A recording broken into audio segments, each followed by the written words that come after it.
Boa tarde, primeira série. Nós vamos fazer a nossa prova, a correção da P2. Espero que vocês tenham realizado uma boa prova, tá? Então, a prova vai lendo aqui e vai voltando aqui. A primeira questão falava sobre tomates de amadurecimento lento, frutas cítricas resistentes à geada, frutas mais densas, produtos que estão disponíveis no mercado. Então, assim, a primeira pergunta era se esses fatos estão relacionados a que processo da agricultura? Então, vocês deveriam escrever que o processo era a transgenia, tá? Ou transgênicos, né? Ou sementes modificadas, tá? Vocês deveriam colocar a questão dos transgênicos mesmo. Cite alguns pontos positivos e negativos dessa prática. Bom, gente, os pontos positivos é que eles se adequam bem a qualquer clima, eles melhoram e aumentam a produtividade, né? A gente tem aqui também capacidade de combater insetos e plantas, insetos e pragas. Então, são os pontos positivos que vocês poderiam colocar, né?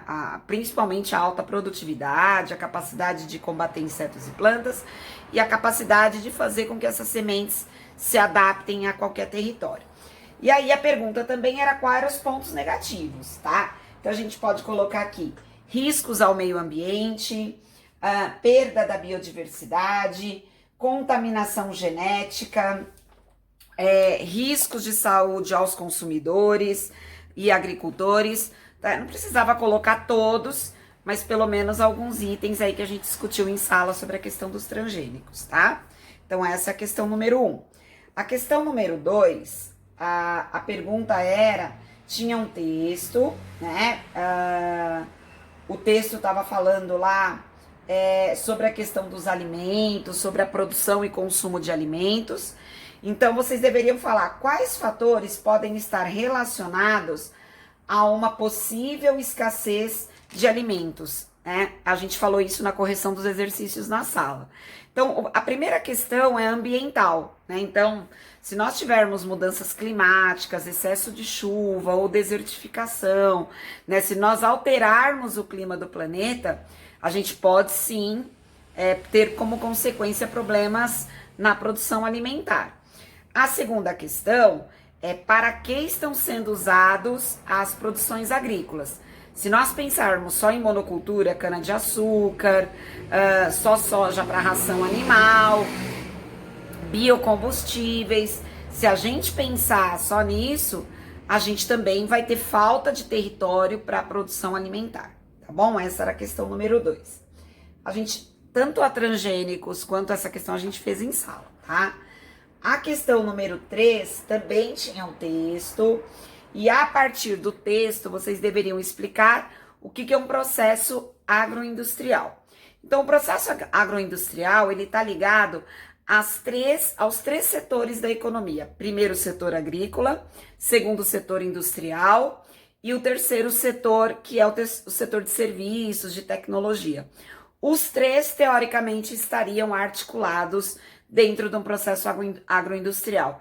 Então, quando a gente enxerga na produção agrícola os três setores da economia e os três estão numa cadeia produtiva que começa no plantio, na embalagem, no transporte, na distribuição, né? Então, a gente está falando aí não só da agricultura, mas de um complexo que envolve a agricultura e a questão industrial, a sua distribuição.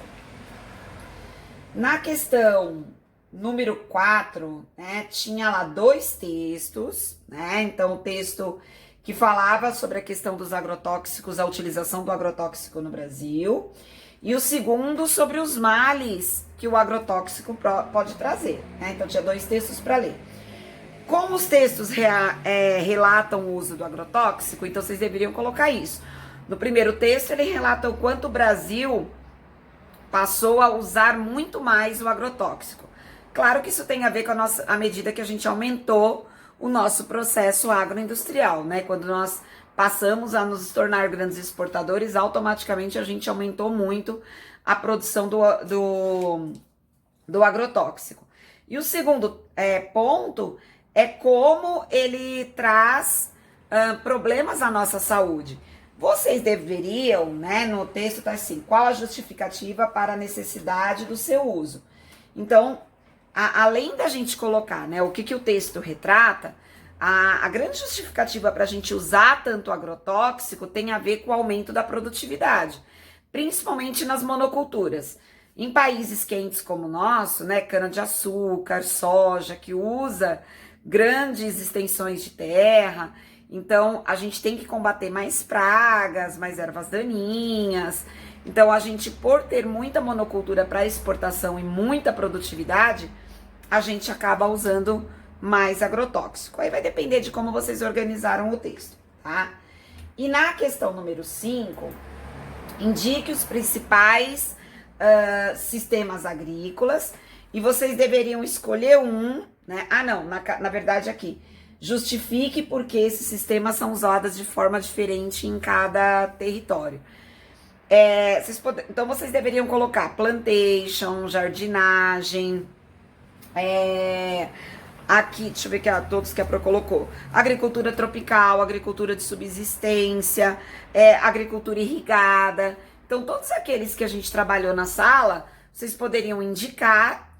E por que a gente tem tantas diferenças para sistemas agrícolas? Porque eles estão relacionados, né, pessoal, ao clima de cada lugar, quanto você tem de terras, né? Na Europa a gente tem bem menos faixas de produção agrícola. Nos países tropicais você tem grandes produções. Você tinha que ver a questão da colonização, né? Nós que fomos colonizados temos uma característica diferente para ter uma agricultura mais intensiva, né? Os países mais pobres. A questão do clima, a questão da mão de obra, a questão do emprego do capital, tá? Aí também vai depender de como vocês produziram o texto. Todas essas questões tinham no livro, e tinham nos PowerPoints, e tinham nos exercícios que nós fizemos. Quem acompanhou as aulas, com certeza, conseguiu fazer muito bem. Grande beijo, pessoal. Espero que vocês tenham aproveitado bem a avaliação.